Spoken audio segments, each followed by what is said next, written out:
Welcome back to Conversations with Neighbours, the show where we sit down with the people who are building, shaping, and giving back to our community. Today, I'm joined by Martin, the founder of Summerhill Electric. Martin isn't just a master electrician. He's also a college instructor, father of two, and a business owner who's committed to serving Newmarket and Aurora with honesty, precision, and care. He started Summerhill Electric to work closer to home, spend more time with family, and build something lasting he can one day pass down. Martin's story is more than wiring. It's about values, balance, and building community. Let's get into it. Welcome to the show. Well, thank you for having me. Okay, so that's an amazing introduction. Yeah, it's one of my great joys now is when I'm doing this. I'm like, I love the good intro now. So I think let's start with just how does Summerhill Electric come to be, right? We're kind of talking about it a bit before we started. You know, you were doing some home renovations and kind of in the trade world and kind of got some good jobs. But what's the path after that? Like, take me back. So there are two different stories. There's a story of how I got into the electrical trade. And that being is, you know, a lot like homeowners. It was one of those things that I understood the least amount about. And I did, do a lot of work for guys that, renovated basements, things that. And electrical was one of those things that, if it's not done correctly, I mean, there's a lot of consequences to be had, whether it's you or the homeowner or, just reputation of the person doing the stuff. Electrical work should only be left to the pros at the end of the day. All the jobs should be inspected by the ESA. And as peace of mind, a certificate of acceptance should always be issued to the homeowner for either records and. Yeah, like if you think of all the trades, I think like electrical is definitely the scariest one. As soon as you add like voltage to it, the risk goes a little bit higher, right? Yeah, absolutely. There's a lot of different instruments and techniques and skills that we have that, obviously trump YouTube and things like that. At the end of the day, knowledge and skill and experience is number one. So you get into the trade, you start to get your experience, right? Start to put the reps in, become, I was going to say like build mastery, but become a master electrician. And then you decide it's time to start your own company. For what reason? It's XYZ reason. Well, I didn't always, just as I didn't know I was always going to be an electrician, I didn't know I was going to pursue and become a master electrician. I had a very good, job being a licensed electrician for a larger company for many years. And it was great. You see a lot of things. But at the end of the day, the drive, the commute, it's a bit much. I was realizing that I was missing a lot, or I was going to miss a lot. I would wake up often 5, maybe even 4 in the morning, just so I could drive downtown. And by the time some days you'd be coming home, especially in the colder months, the sun's already gone. You missed wake up in the dark, go to bed, drive home in the dark. And next thing you know, your kids are already in bed. You come in, you kiss them, and repeat. They're rinse and repeat. So it's the next day. So it took the pandemic for me to realize with all those lockdowns, I was actually doing a lot of essential work at the time. So I was fortunate enough to work through a lot of the pandemic, but it got to a level eventually where I had to, take that time off and stay home. And, it put a lot of things into perspective, realizing like, hey, it's fine. And this is great. And this is stuff that you can't miss, especially, as a father. And that kind of put the idea in my head. So I thought, one time it was close to Christmas, I believe 2023. I just thought, what, we'll see what happens. I'll just register a company. I just had the urge to do it, and I did it. I registered with the CRA. And one thing after another, you get the little bits. And I was sitting with that registered company for a while, wasn't operating or nothing, but it was there in my back pocket. Before that, I also, again, to rewind it a couple months or even longer than that, you have to be a master electrician to be able to register for a business in Ontario. So that also took a decision. I remember studying for my first exam. I was to become a licensed electrician. I was holding, my firstborn daughter, studying, going through all the books and, bottle feeding her. And when I became a master electrician, it was because you have to wait 3 years. It was my son. I was bottle feeding my son studying for that exam. But again, to rewind it a little bit, I decided, like, what am I going to do? I'm going to drive downtown every day, be stuck in traffic, being away from my kids. This is kind of, it's a great job, but I saw it more of, like a dead end, not a dead end, but it wasn't my place. I wanted a little bit more. So I thought, okay, like, let's hit the books again, start studying, took a couple more courses for the master electrical license. Ended up getting that. It was amazing. And after that, I was able to, go into the steps of registering my business with the CRA on Christmas. So it's like that time that you were spending with your family, right? You were kind of, I guess, like kind of forced to be home for a period. And then that kind of opened up your eyes like, okay, like this is the thing. We need to be more around this. Yes, exactly. Around the family. And then you get your studying partner, the baby number one for that. Yeah, and then 3 years later, study partner number two, yeah, baby number two. They were great. They obviously I couldn't bring them into the exam, write some notes on them. Yeah. But no, it was great. It was one of those milestones that I always look back on. And yeah, I had both my kids there, with me. Not that they know it, but yeah, at the end of the day, it's all for them too, right? And so you just really get, I don't know, like the intuition, the feeling, like I just got to register a company. I'll figure it out after. Yeah, register that's it. exactly it. That's exactly it. I didn't know what I was doing when I started up. I had a couple of stories of people, but a lot of it was, even once I started my business, I couldn't do it full time. I was still working at another great company, by the way. They treated me very well, and the way it happened, it was by a happy accident in a way. So being an electrician, we're up and down ladders every day, no problem. We got to oftentimes, twist and do bends and acrobatics on these ladders to get these boxes, lights up, whatever it is that we're working on. So I'm very comfortable, very well versed on it. Except I was putting my winter tires away at home in my garage that one time. And being an electrician, again, you have your comfort, you're on ladders around them every day, climbing up. But I'm at home now. I'm not wearing my steel toe boots. I'm wearing my comfortable little garage flip-flops that I have. But here's the funny thing. I always kept my 6-foot ladder and my 8-foot ladder, which I had both in the garage. And the 6-foot is a kicker ladder. You could set it up anywhere. My most comfortable choice in putting things away around, my garage. At this time, I had already, had the company going. So I had my van at that point, which I, didn't really know what I was going to do with. And I had my 6-foot ladder in the back of the van and the 8-foot ladder now on a nice rack on top of the van. So I thought, let's be safe. We don't need to use that 6 and balance on the teetering tops of it. Let's get the 8-foot ladder, keep it safe. Obviously, I didn't change my comfortable flip-flops. Was putting my winter tires away like I did a million times. Yeah. And I'm standing on my 6-foot ladder and, using it so many times. When I was stepping back down off the ladder, I must have counted the steps inside my head and then, counted the 5-6 steps and, stepped off the ladder. And we were on the 8-footer. So, I went down, I hurt myself a little bit. I ended up ripping a bicep actually just by grabbing onto the ladder. And again, wear the proper shoes. That was totally on me. But yeah, so what ended up happening was I couldn't go into work the next day. It was over the weekend. I called my foreman and I told him what had happened. And he said, well, it sounds like it could be serious. Get yourself checked out. It might be, I'm going to go to the hospital, right? And he just says, well, for you to come back, I'm going to need a doctor's note, right? So right there, it's like you already kind of know.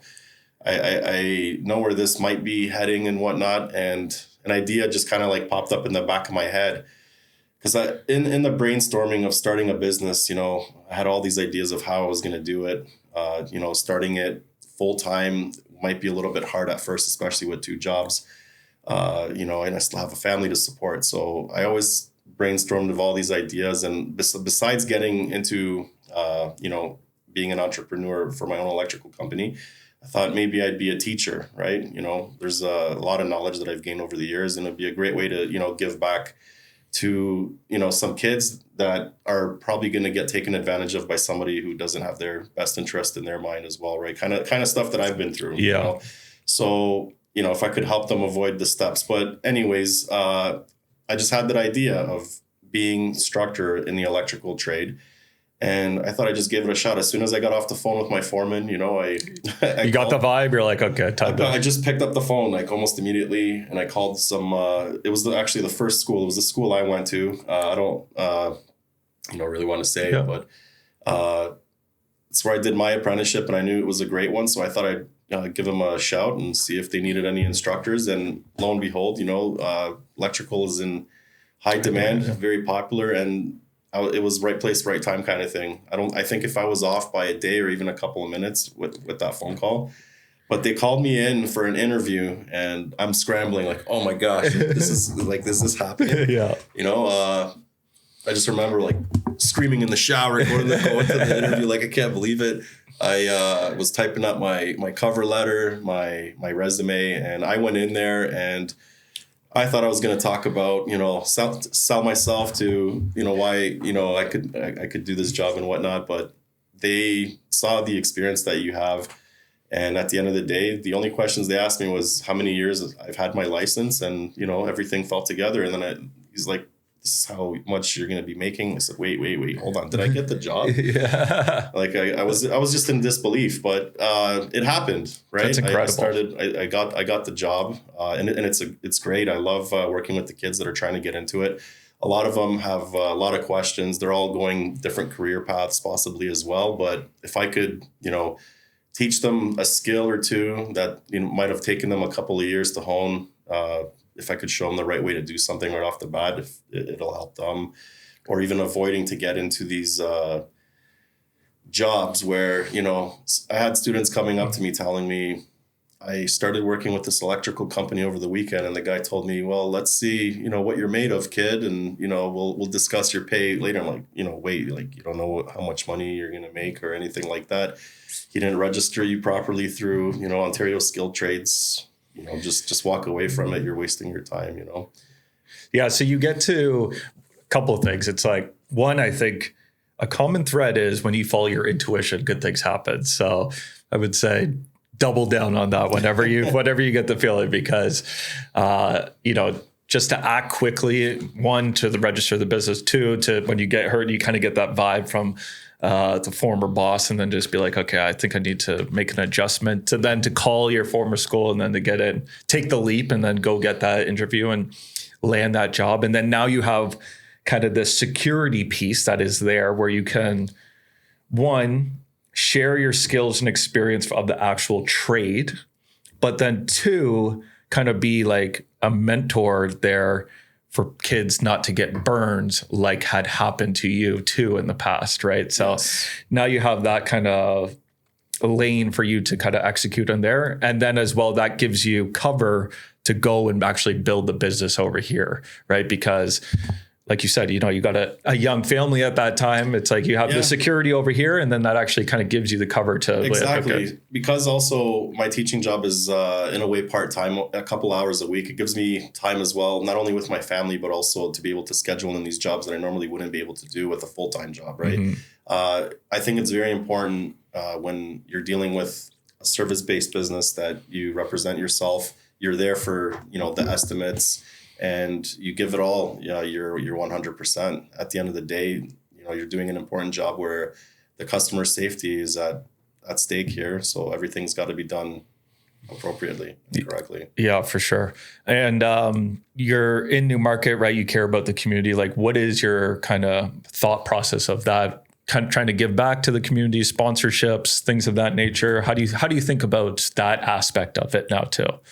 Yeah. Well, I mean, I've been in Newmarket since 2017, and it's a great place. We call home, a great place to raise a family. Summerhill is where we live, and which is why I named the company Summerhill Electric. At the end of the day, I figured, in the strum of the whole thing and rushing into registering a business, and I had the fear that if I didn't do it that day, it wasn't going to happen. So I had to think quick, and I thought, Summerhill is a great spot in Newmarket. It's a great community, and why not be close to home, right?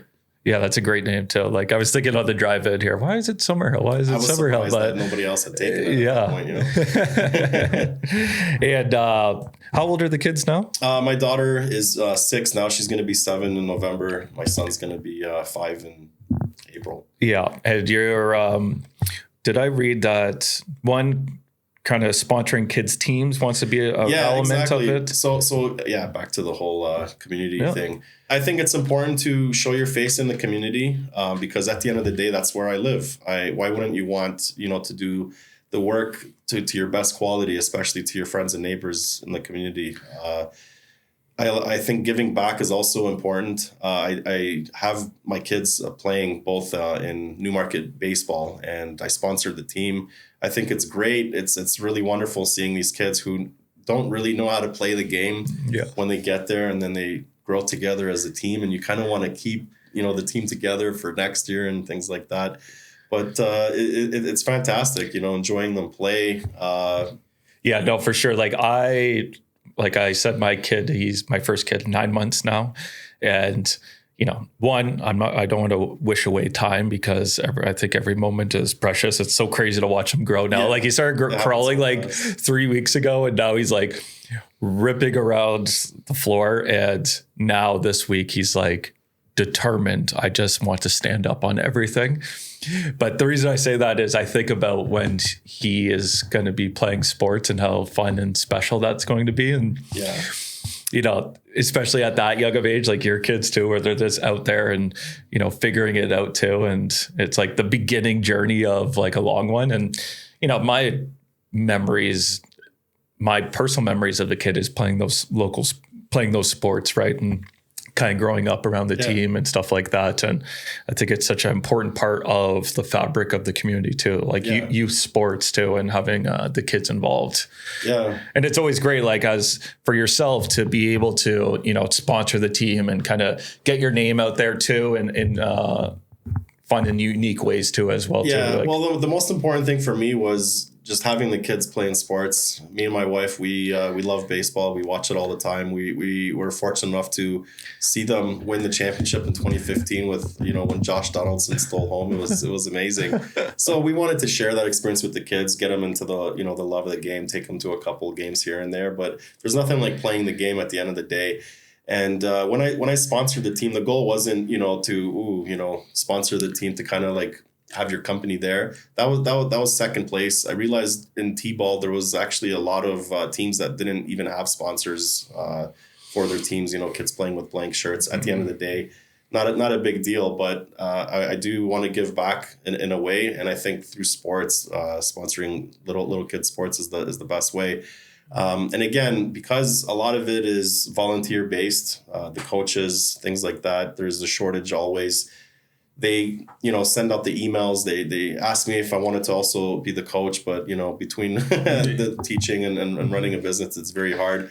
But I'll step up and I'll work alongside with the coach. Be the first base guy, and it's great seeing your kids, not even your kids, but all these kids that how far they come. Every time they're at bat, and then next thing you know, they hit a zinger and they don't even know what to do. You tell them run. Yeah.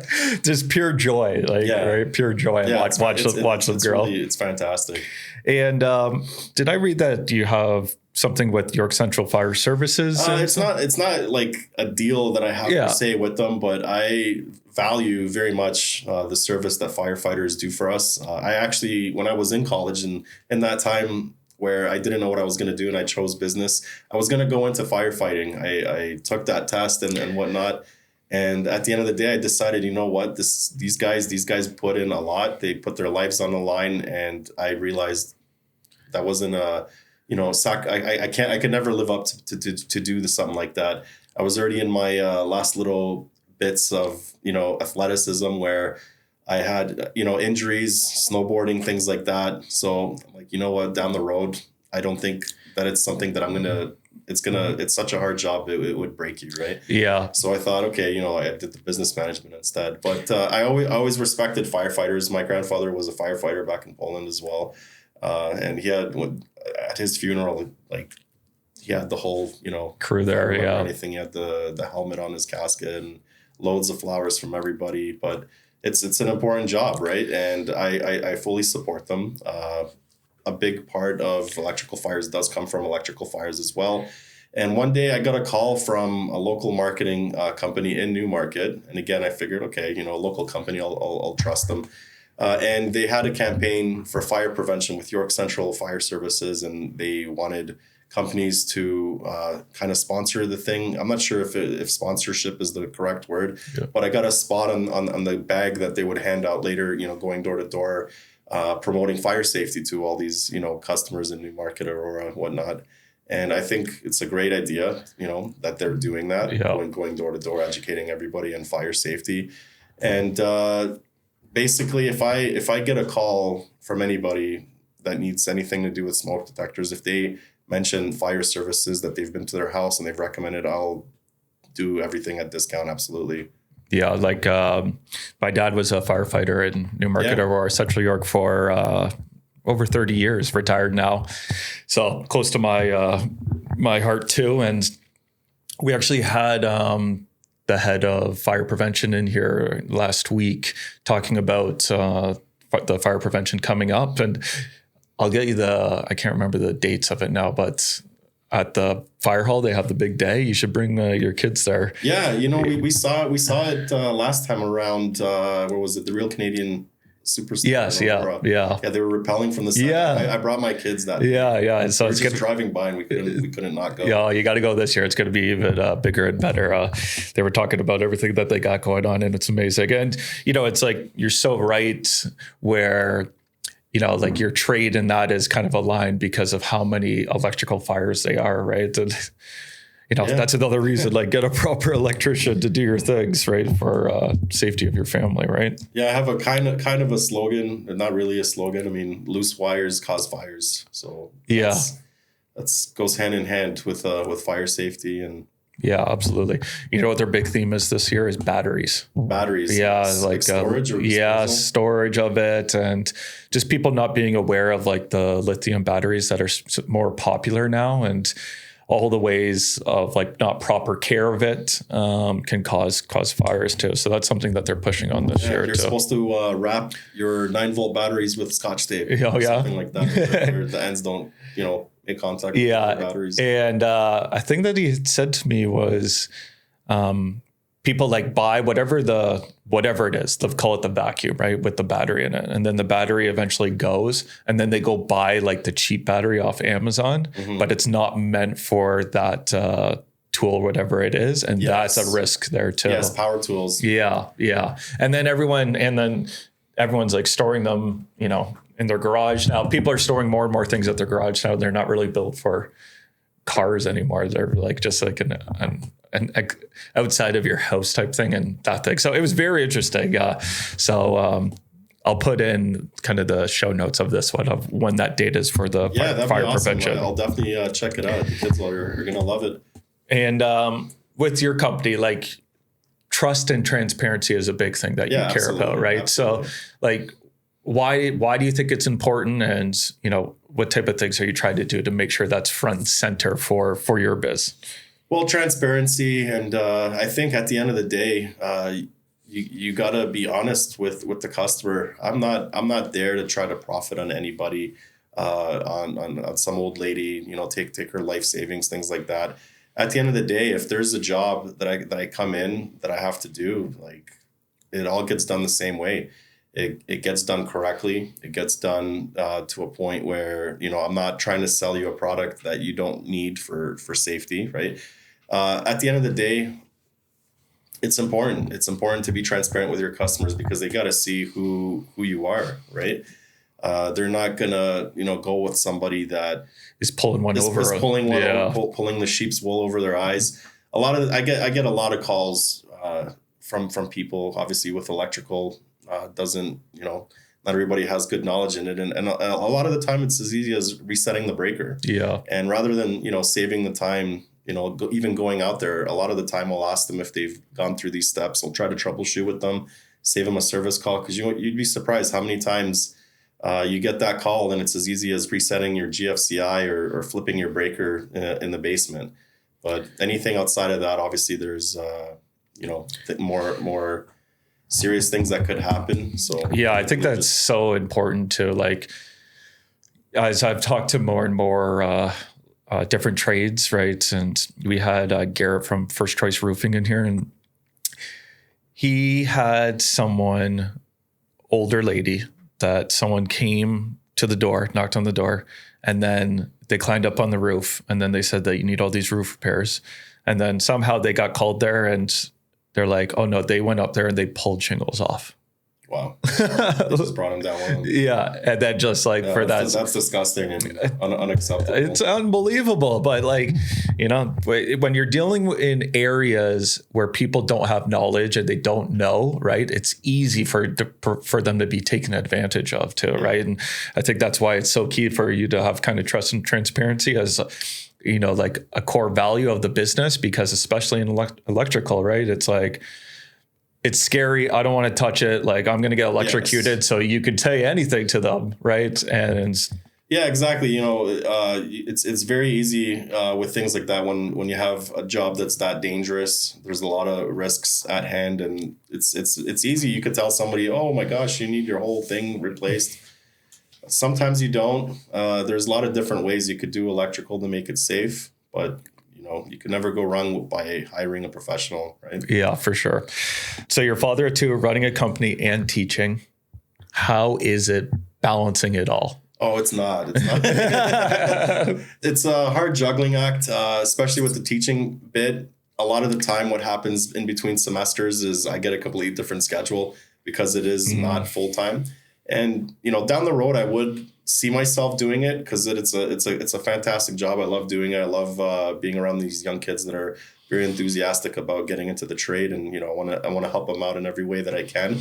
And to be honest, I do. It is more enjoyable than, running your own business. There's less headache, obviously. Yeah. Right? But I think if I could get to a point where Summerhill Electric would become autonomous in a way where I have the right people down the road working for me, I could see myself stepping into something more full-time teaching. But right now, it's kind of all hands on deck. So it's actually probably a good, be a teacher and be around like the young students too, and be like, kind of like a feeder system into the business eventually, like where you could find young talent that wants to work hard and be a part of the business. And yeah, exactly. I mean, it's definitely a great talent pool. Not the reason that I'm going for it, but it is good. I'd love to be able to, suggest, because a lot of these kids, they are looking for jobs. They ask me all the time. Yeah. Unfortunately, not the time right now. If I was here, it's not the time right now. But I'd love to be able to recommend it. I actually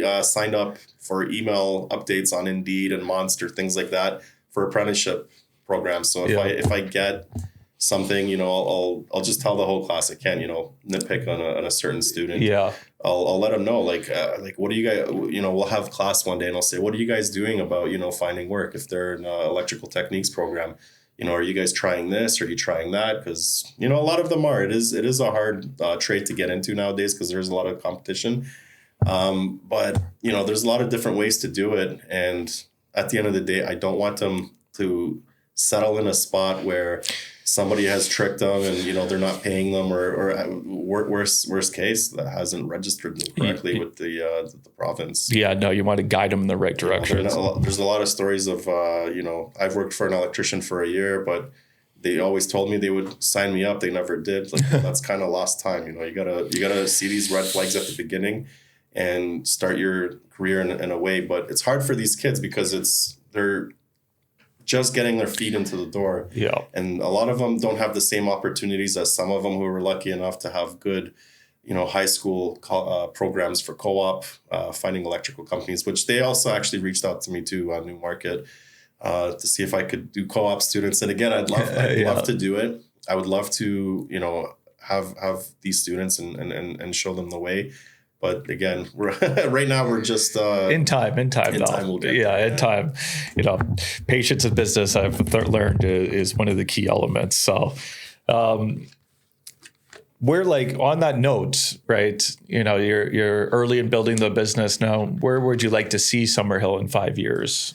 In 5 years, I'd love to see it more trusted throughout Newmarket. I want to be the guy that, you think of Summerhill Electric as, okay, that's the electrician for our community in a way, right?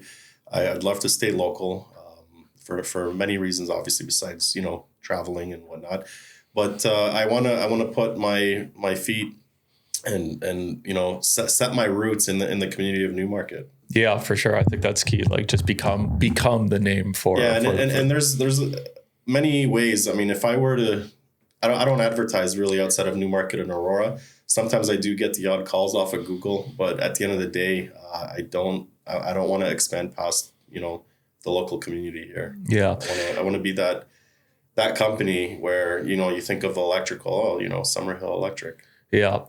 Last question. Let's say your kids listen to this podcast when they're older. What do you hope they hear from your story? From what do I hope they gain from the story? Yeah. At the end of the day, you got to make it happen. Nothing is just going to be given to you. You need to work for what you want in this life. You gotta put in the work. I think that's a great message. Thank you so much for being on the show today. Thank you so much for having me. Okay. Bye-bye.